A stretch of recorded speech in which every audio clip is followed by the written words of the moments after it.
And if you think that they're confused, then you ought to see how confusing it is for legislatures. So we've said all along the court needs to clarify its precedent, and it needs to create a workable system for legislatures to be able to do their jobs and comply with the Constitution and to draw maps that can have predictability and stability for our states in their congressional representation. That's not what's been happening with the jurisprudence in this area, and so whatever they do, we hope that it will result in better clarity and better instructions for legislatures. I'm going to let my Solicitor General make a couple of comments as well about his thoughts on the argument.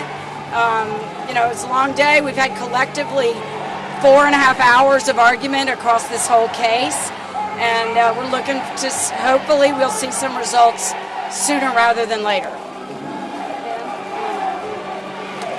Well, thank you to the Attorney General. My name is Benjamin Aguinaga. I serve as Solicitor General of Louisiana.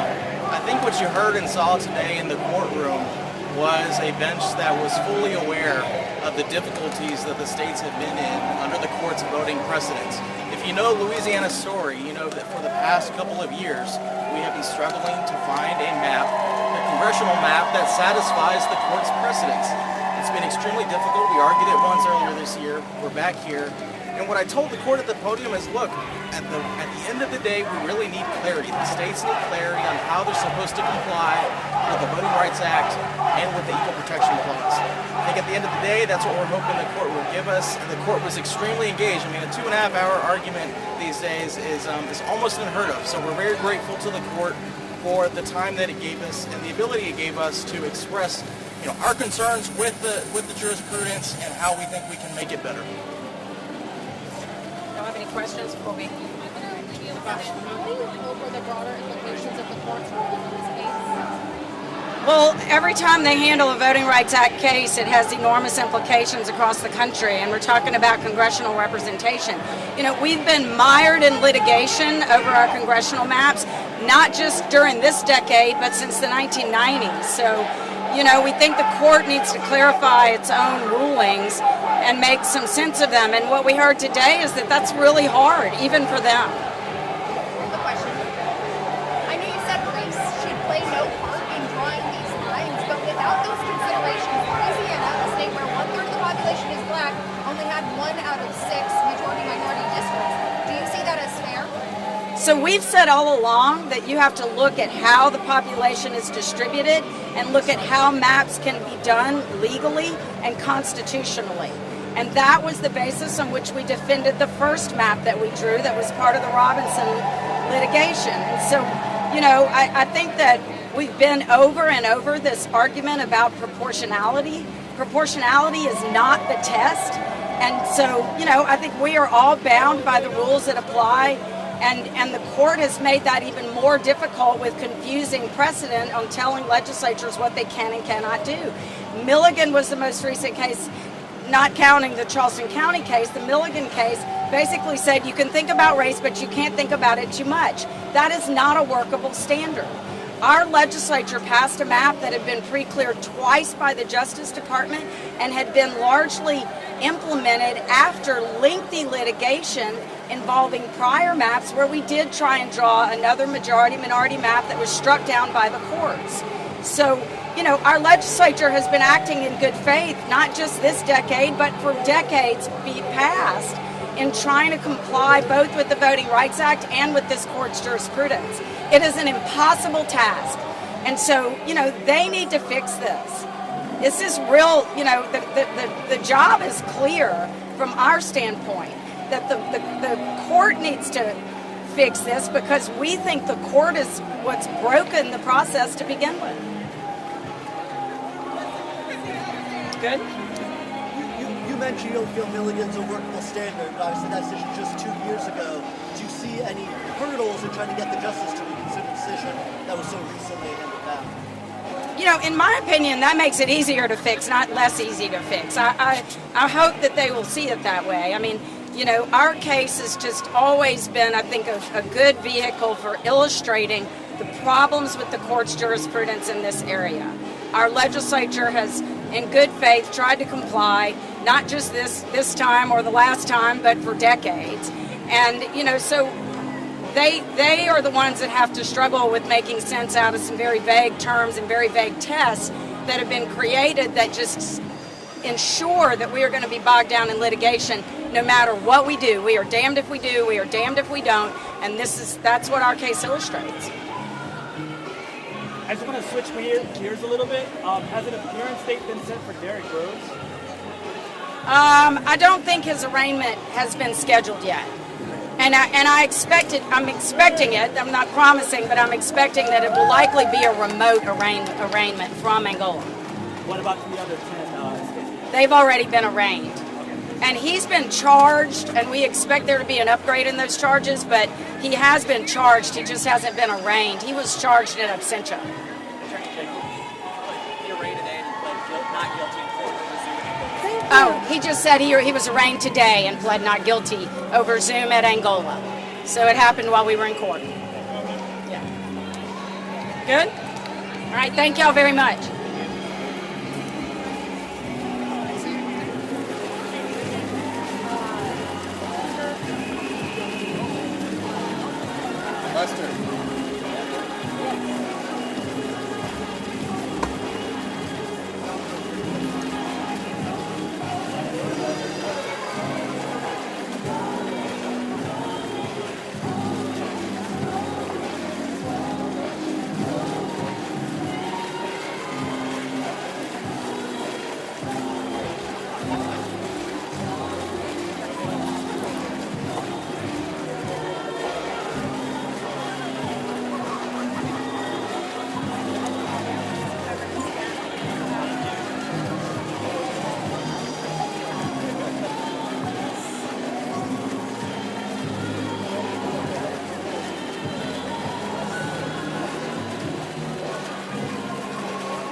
Janae, wait 10 seconds. Litigation.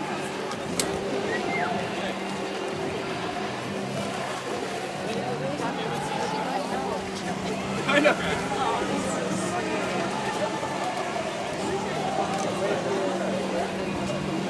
I gotta get Leah. Leah.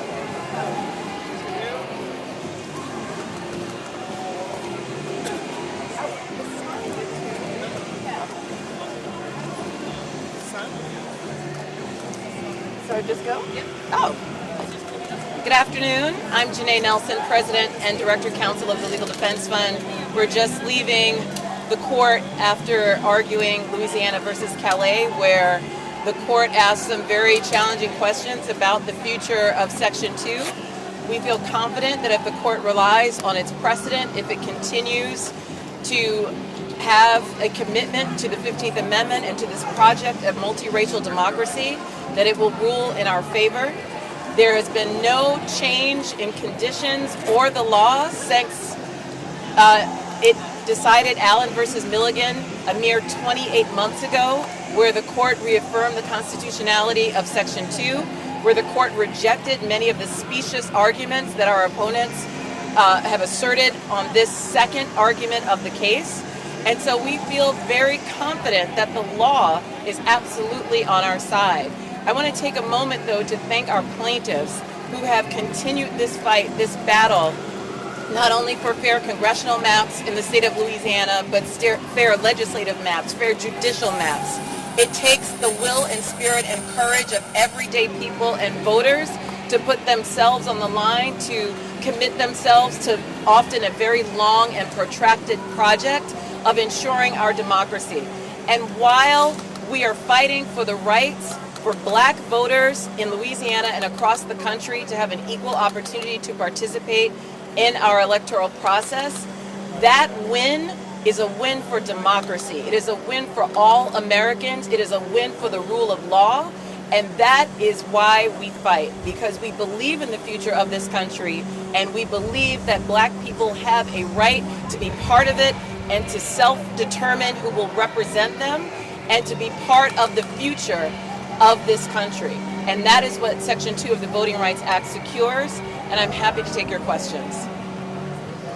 Yes. What do you hope are the broader implications once the justice will be for constitution, not just If your question is the broader implications of this ruling, my hope is that this will put to bed the constant efforts to undermine Section 2 of the Voting Rights Act and the Voting Rights Act as a whole. There are constant challenges to its constitutionality. There are ways in which those states who are recalcitrant and do not want to abide by the Constitution try to litigate every factor of Section 2 and of our voting rights jurisprudence. I hope that the court writes a decision that is firm, that is airtight, and that forecloses any future challenges on those lines. Yes. You said you're confident the law is on your side. This is a conservative court that's showed some skepticism to your arguments during your last term. Are you confident they're on your side in this? I know that the court issued an extraordinary decision in a case that we argued, Allen versus Milligan, and won, even when people made the very same argument that this court would not necessarily rule in our favor. We have every confidence that this court will do its job, will follow stare decisis, and understands the import of this case, particularly in this political context, where its legitimacy matters most. We'll take 2 more questions and then we're going to the press conference. Yes. I'm wondering if the Supreme Court strikes down voting rights act section, I wonder how it is playing out with the GOP's broader plan to draw districts in their advantage in Louisiana and other red states. How will this all factor into it?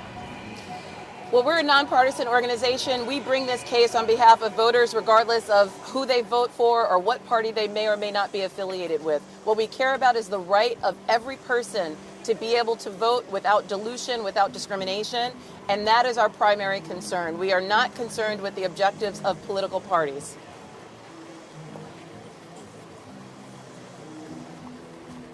Hearing no further questions.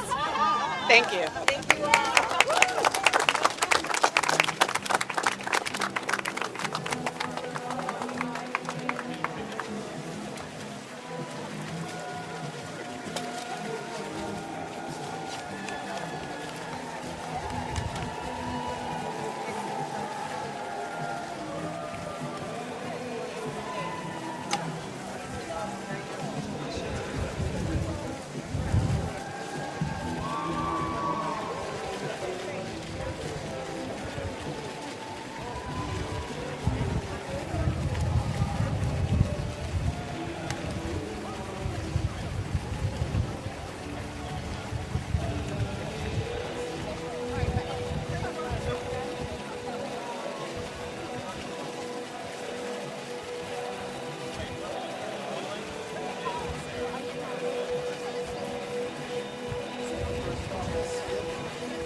They're taking it out of the books.